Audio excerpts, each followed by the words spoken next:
Fab. Okay, so today I am here with Brett, and we are going to talk about our recovery journeys.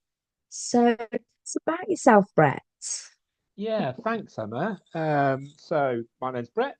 I live in Derby, in the East Midlands. I recently met Emma on our coaching course. We started, I think it was August, September, I think it Yeah, it's been a was it? while now. Yeah, that seems Yeah. like a long time ago, doesn't it? Yeah, and we got chatting. I think there's a couple of people on the course that have been in through their own recovery journey, and we decided to have a bit of a chat about that recovery journey on a podcast. So yeah, thank you for inviting me, Emma, to that. Um, You. so yeah, and where am I in my journey? I think just in context, I suppose my journey was all around alcohol. 20 plus years of alcohol abuse. I came out of that at the back end of I think it was 2004. I think I quit in around that time. I was about 4 years abstinent in total from that point. Um, but yeah, my life was utter chaos. Free drinking, lost my driving license, couldn't hold down relationships. Just it was a real mess. And I put the drink down all those years ago, and I had a few relapses in between then and now. Actually, um, as people do, because it's a really tricky journey, isn't it? So Yeah. I think certainly over the last 10 years, it's been around total acceptance of where I am in terms of that journey. And some things that have helped me along the way is connecting to like-minded people. I found a really great community in Derbyshire that I'm connected to, and I've been involved with those for 6 years. And it's just all about personal development and being honest with myself, completely honest, and getting into a bit more spiritual practice. That's really helped me. I think the key bit for me in all of this through my whole recovery journey, and you know what it's like, when you are addicted to something, or you're in the throes of your addiction, you tell these little lies to yourself constantly. At times, I've got a problem. I'm okay for the minute. I don't need to worry about this. And it's just being brutally honest with yourself, I think, has been the key for me. And looking at myself really hard in the mirror, and really challenging myself on a personal level. Um, and that has been the key about my recovery. And it's maintaining that honesty with myself, and keep challenging myself all the time around what I'm doing, how I'm living, how I'm, you know, meditation, for instance, is really helping me. Meditation helps me Yeah. every single day to quieten those thoughts down, and actually not believing those thoughts sometimes, because their thoughts are not us, and then sometimes they tell us things that are not true. So Yeah. it for me it's been rooted in being honest with myself, and lots of spiritual practice, and doing some deep retreats over the last few years, and really looking at myself with a fine tooth comb, and picking apart all of that really. So yeah, I mean, we can talk about this at length, can't we? But that's my context at the minute. Yeah, Yeah, well, there's a lot in there, isn't there? Because you there is. mentioned relapse and a couple of attempts. I know I went to rehab 3 times in total, and a couple of other detox as well. And it took me a good time to realize what I was actually doing to myself. But I think I needed relapses to realize the extent of what it was doing to my body and what I needed to do.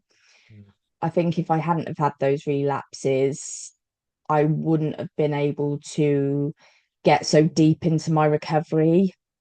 yeah, I think I'd rather be just existing and just trying it to keep it more like a habit of not drinking rather than realizing I could not drink.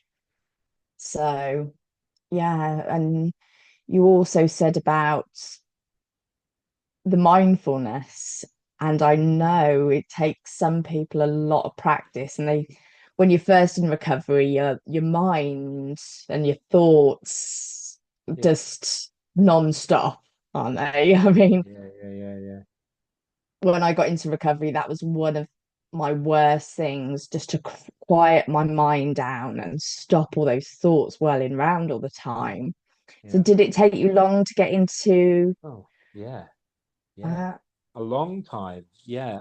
And again, those, because it's not when you relapse, it's a relapse in your thinking, isn't it? It's the thought process and the thinking that takes you down the wrong road, regardless of whatever that road is for you. And we've all got our different levels of where our addiction took us or has taken us, or what your choice of uh, drugs or alcohol was, whatever it is that you're using. But it's taken a long time to get to this point, over 20 years, if I'm perfectly honest. And that is a long time. But I don't want to put people off when I say that. But I think, there was 20 years of abuse from my perspective up to, in my up to my early 30s or mid 30s almost. And actually, that's a lot of suspended life that's just gone out the window. That's a lot of life that I haven't lived. That's a lot of, the root of my issues were just about, I mean, I think it's probably the same for a lot of addicts. I don't want to make that assumption, but it was about my emotional regulation. It's about come to terms with my own feelings, come to terms of where I am in the world. I didn't know how to regulate my emotions. I didn't know what these feelings were. And I always used to drink on those feelings or drink on those problems that came up in my life. Everything was a problem. So it's become about emotional regulation. It's about being still more. It was about not listening to all of those thoughts every time they popped into your head.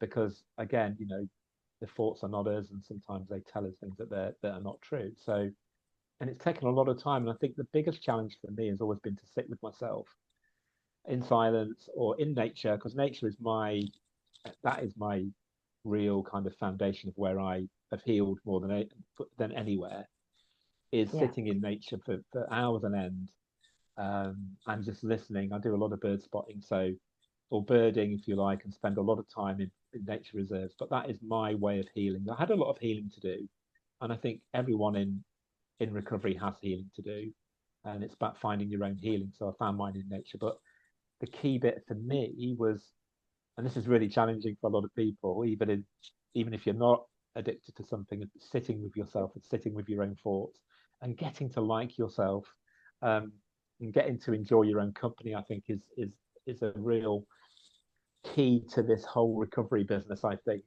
but that's my own personal kind of perspective on it. Yeah, When I was first told I had to sit with myself, I could have ran a mile. I would have gone yeah, yeah. anywhere rather I than be know, with but me. and most people do that anyway, don't they? Most people want to do that. So it's not just about the addict that can't do that. It's a general issue or a general challenge for everybody to sit with themselves and really look at yourself and enjoy your own company. And I think you can get to that point. There is a place where you will get to where if you keep putting the work in, you will get to that point. But yeah, it's not easy. It isn't easy looking at yourself and listening to yourself and enjoying your own company. That's really not easy at all. But it Yeah. is doable. It's very doable. And it is nice now. I enjoy doing it now, and I see that as my time and Yeah, giving me some time out from the world and giving myself a break. yeah, Because even now I can sit there and think I should have done this and I need to do that, and just to stop the world going by at such a fast pace and just be here now yeah, and appreciate it. And even if I'm not outside, just listening to the traffic or hearing my cats in the background, or right. just hear the world ticking on and just Yeah, thinking I don't have to be part of that rat race at the moment yeah. and just be And still. It is nice. it is. It's about a choice, isn't it? You don't have to get involved with everything. That's the other thing here, isn't it? Everything that Yeah. pops up in your life, you don't have to get involved with it.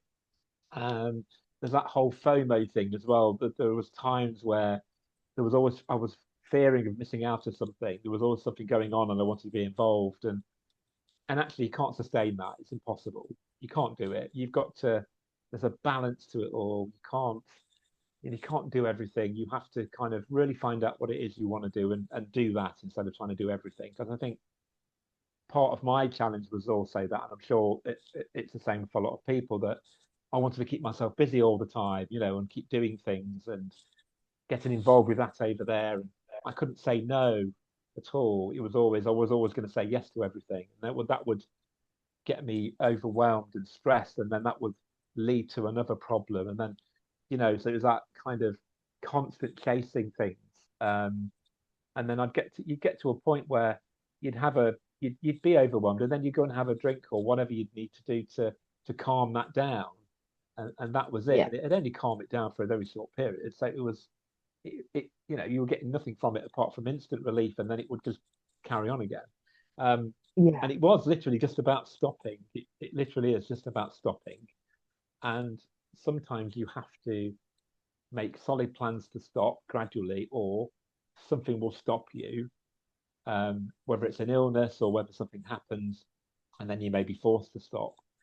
So I think what would be really good for people if they are going through this journey is to try and stop gradually and put a bit of a plan in place and start thinking about stopping, and letting go of some things that they can't manage, or instead of being forced to stop through illness or something like that, because that could be quite dramatic or traumatic as well. So yeah, it Yes. is it is just getting off that conveyor belt, isn't it? And not Yeah. needing to be involved, really. Yeah. Were you a people pleaser as well? Oh God, yeah, yeah. For years I was a people pleaser. It was like, God, I want everyone to like me. I want everyone to, you know, yeah, all of that. And that was linked into not being able to say no. I didn't want Yeah. to say no with fear of rejection, or I didn't want to say no because I was letting that person down. And now I love saying no. It's great. I can say no all the time, and it's really liberating. Yeah. Um, I haven't got time for that, and I'm more aware of my energy, where my energy needs to go now. So if my energy needs to go here and my own kind of nourishment and what I need to do, then I put that as a priority. So I prioritize myself rather than someone might say to me, can you help me out with this? And I don't really have time or the energy. So it is much easier now just to say no. And not in a horrible way, but just say, look, I haven't got time for that right now. I've just got this to work on for myself, and maybe I could help you in a few months' time. Or so, yeah, it's the ability to say no as well. I think is really powerful in recovery, for definitely, yeah, Def yeah. Putting yourself first at the end of the day, isn't it? And absolutely, yeah, you're yeah, good to know when if you're out. yeah. There's all those cliches that we use, aren't there? I mean, I've worked in health and social care for 15 years, and we always talk about you can't pour from an empty cup. You've got to look after yourself before you can look after others, and it's so true. It's such a cliche, but it's so true. You won't be able to help anybody if you are overwhelmed, stressed, not in the right place, chaotic. You've really got to. I mean, and we often use that word selfish, and I think there's negative connotations to that word.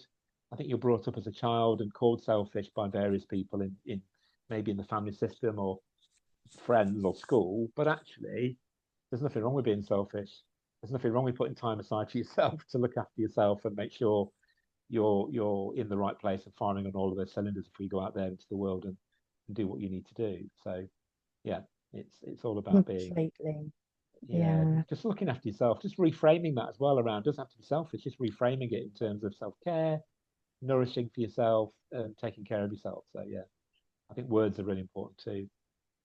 Yeah, when I was in treatment, I got told, I remember having a conversation in a group and one of the counselors saying all that's selfish. And I Yeah, said, I need to become selfish. I need to say no more. I need to put myself first. I really need to become selfish now. And I think it's very true. And when you're in recovery, you do need to put yourself first I because do. goes back again. If you're not putting yourself first and looking after yourself, you can't look after anyone else. So No, you can't. you You need to really become can't. more selfish in a nice way. Yeah, no, no. And I think it's about reframing that, Emma. I think it's not being selfish. It's just you're just caring for yourself.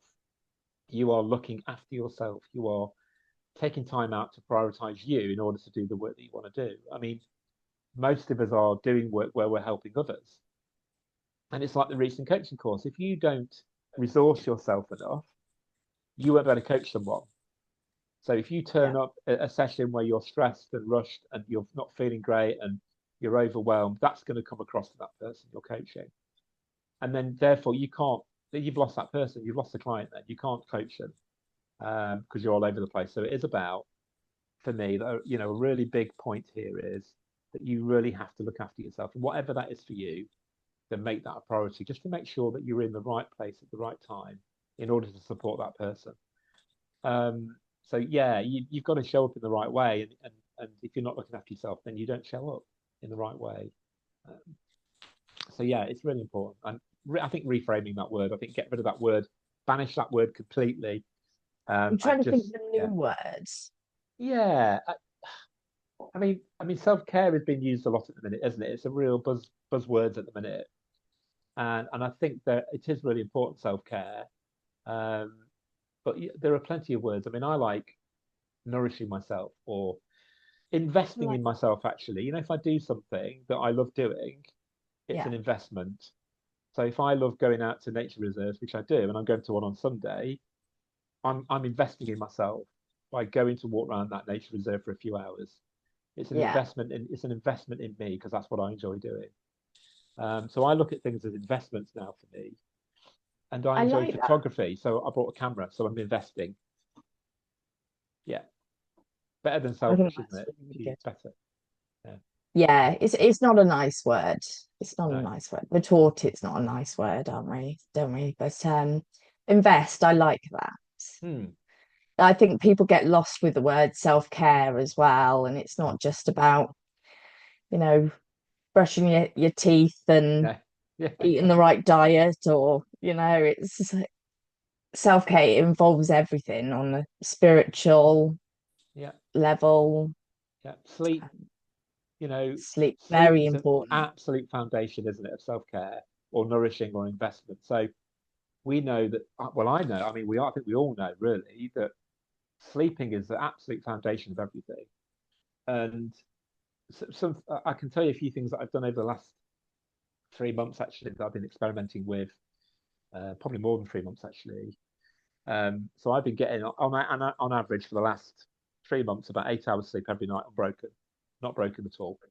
Wow. And that's partly been due down to meditation, getting out in nature, um, journaling every day. And I started cold water plunging a few months ago, Brilliant. and every morning I'd cold water plunge. It's not really freezing, so it's no ice in there. It's just cold anyway. It's about between 10 and 15 degrees, which is cold enough. Right.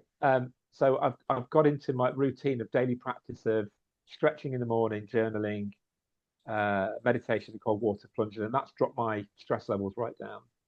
But what that's also done is help me um, be more tired naturally towards the end of the day with work as well, and that's improved my sleep. And I've got a sleep app, and I've been getting on average between 7.5 and 8 hours every single night for the last 3.5 to 4 months generally. And that's a huge impact because you wake up refreshed, you wake up good, you wake up in a good mood, and then you start your routine again. And I think that's been a real foundation for me.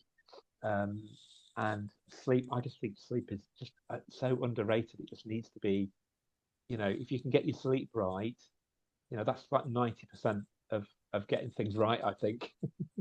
Yeah, and I mean, Sleeping's, me yeah, personally, from doing a lot of nights, I noticed a difference in my health when I yeah, was working night shifts. yeah, And we forget that it's the time that when we sleep, when our body repairs, when our bodies are healing, and if we're not getting that sleep, yeah, we can't expect our bodies to heal. And we both you and me have needed it lately, yeah, haven't we? yeah, From no, not being absolutely. well.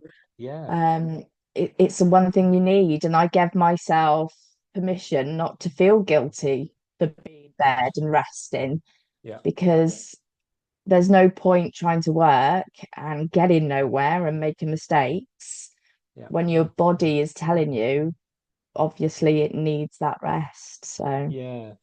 And I think the other important thing, you just said it there as well. The other important thing here, I think, is a really key for being in recovery, and hopefully this will help people that are going to listen is not.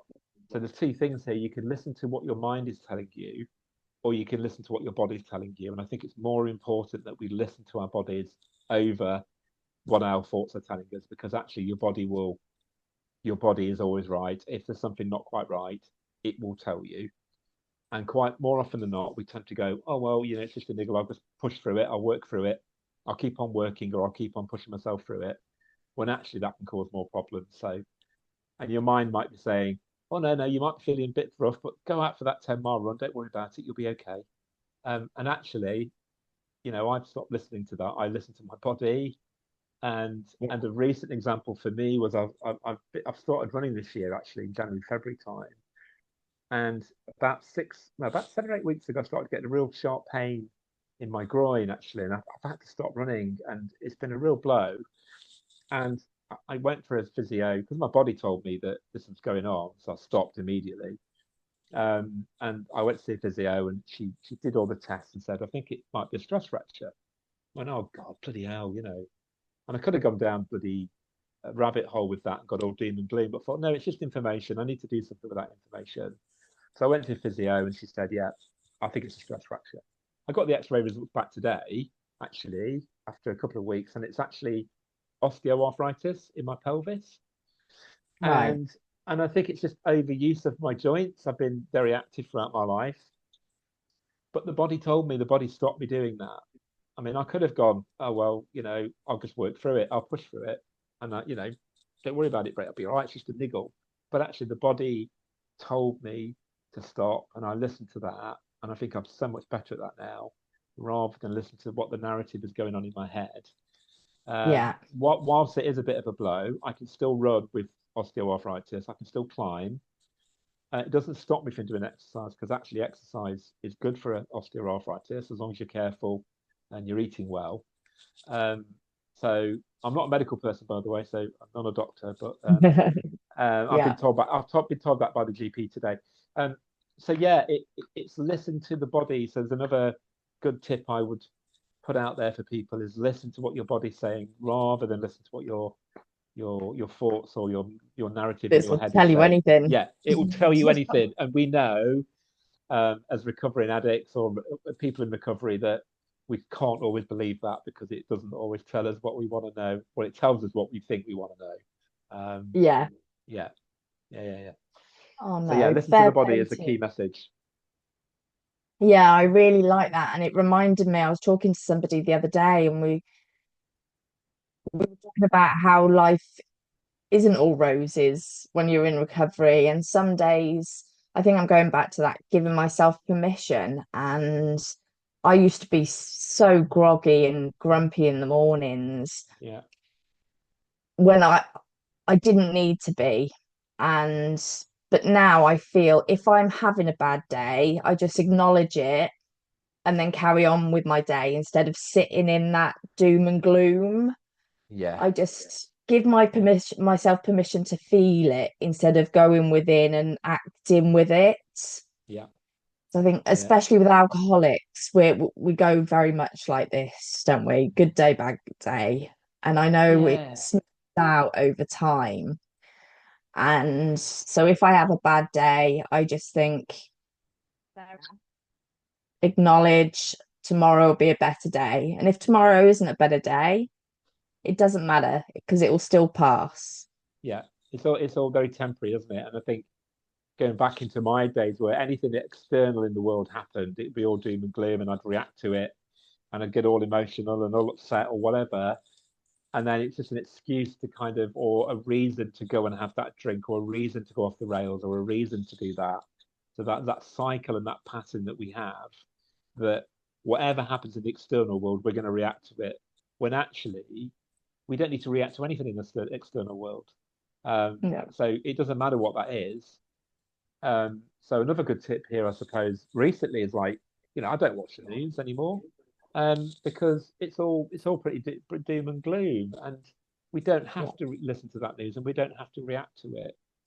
And if we take care of our inner world and we look after ourselves, and we respond differently, then we don't get pulled into the chaos that took us there in the past.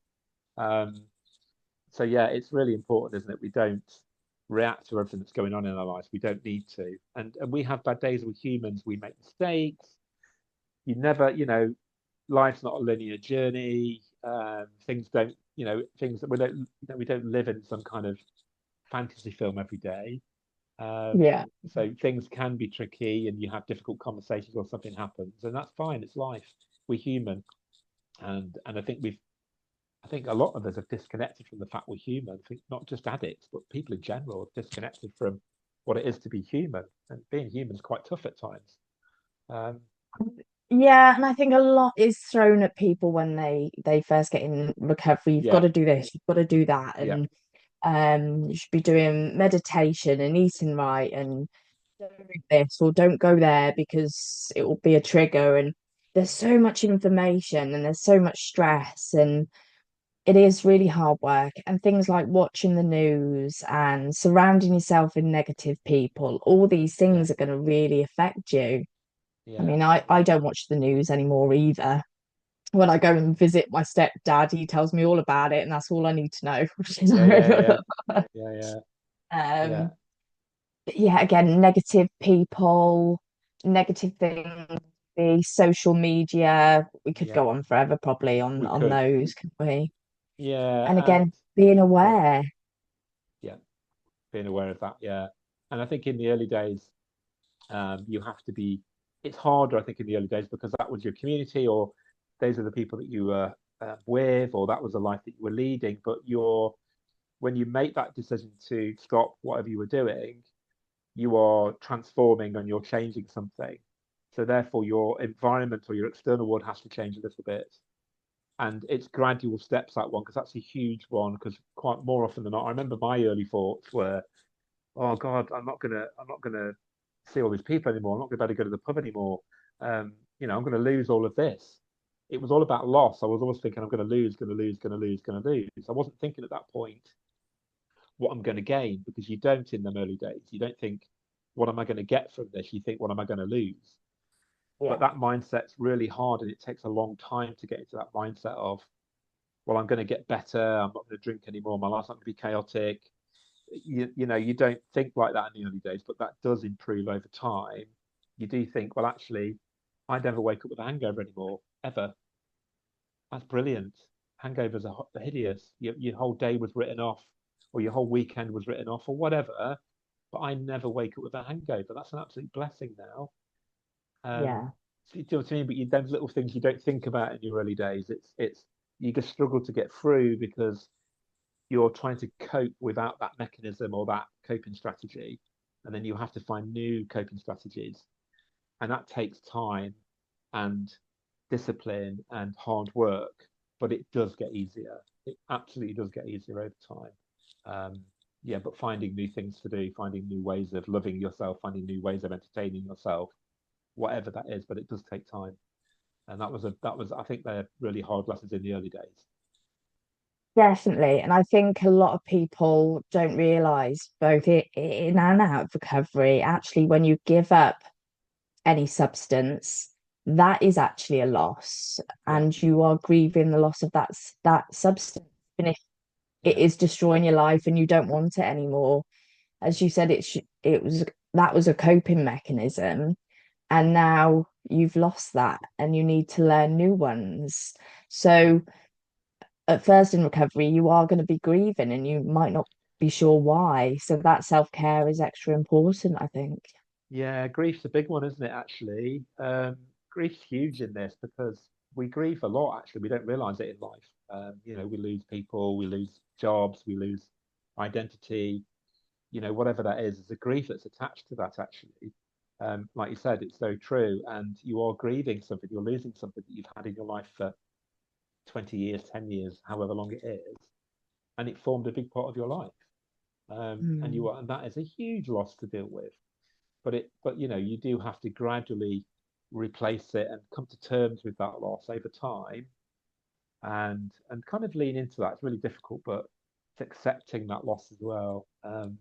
Yeah, it's a really important point, Emma. Actually, loss and grief. You could do a whole podcast on grief, couldn't you, as well? Actually, Yeah, yeah, grief, yeah, trauma, yeah, it's yeah. huge.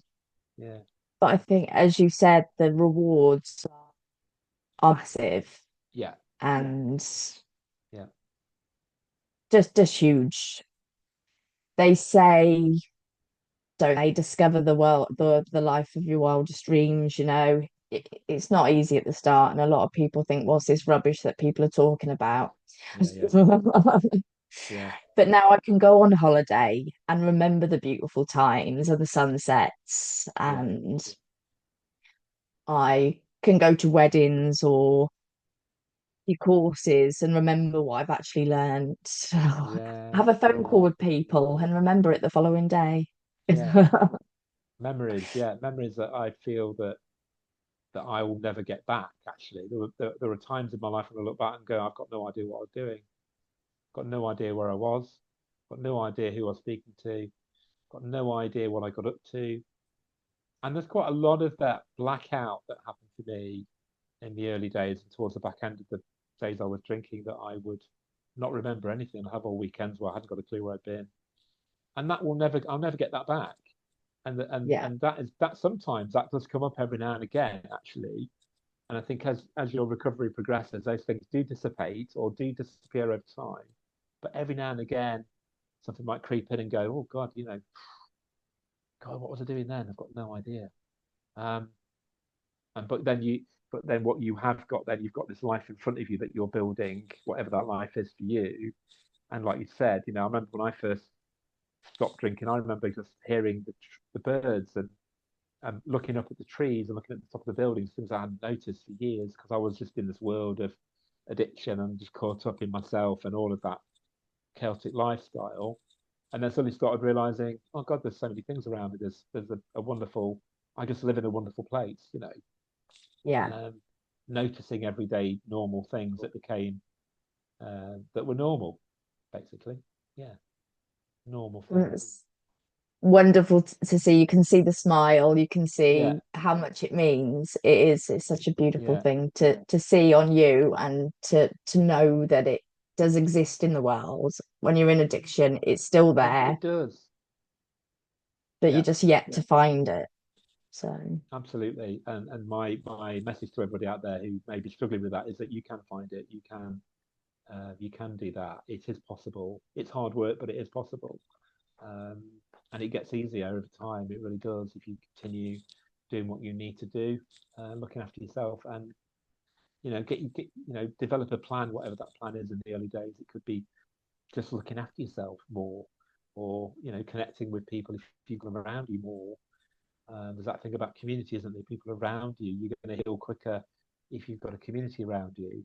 You won't heal in isolation because you need that dependency almost with people, not dependency as in you're dependent on them, but you need people around you. You need that community to help you heal in the long term. So yeah, having good people around you also will help enormously.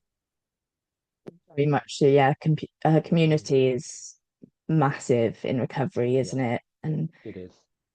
not just meetings or family, just general being able to communicate with people. It doesn't have Yeah, to be your biggest fears, just getting out there and talking, socializing, talk to the woman at the bus stop, yeah, just yeah, it yeah, really does help.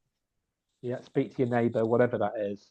Say hello to someone Yeah. in the street. Yeah, yeah. It's a simple, small things that I think will get people through. It's certainly got me through. Not the big gestures, not the big goals, not the big I'm going to do this. It's those small things, starting small and working up. Are really key bits for that, really for recovery. I think. Yeah. You know what? You've just hit the nail on the head. I'm covered in goose pimples. It is those Cool. small little Yeah. things.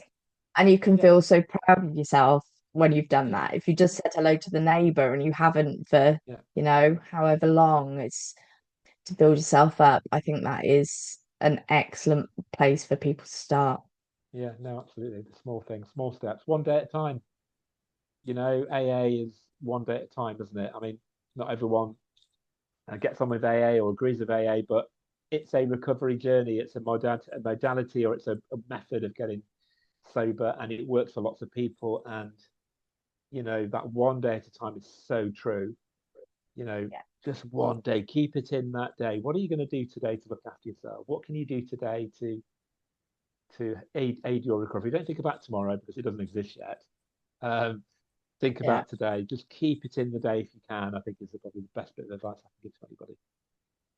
And if you're struggling to do it, just or find something, just find that one little thing where you can Yeah, start. yeah, absolutely, Emma. Agreed. Brilliant.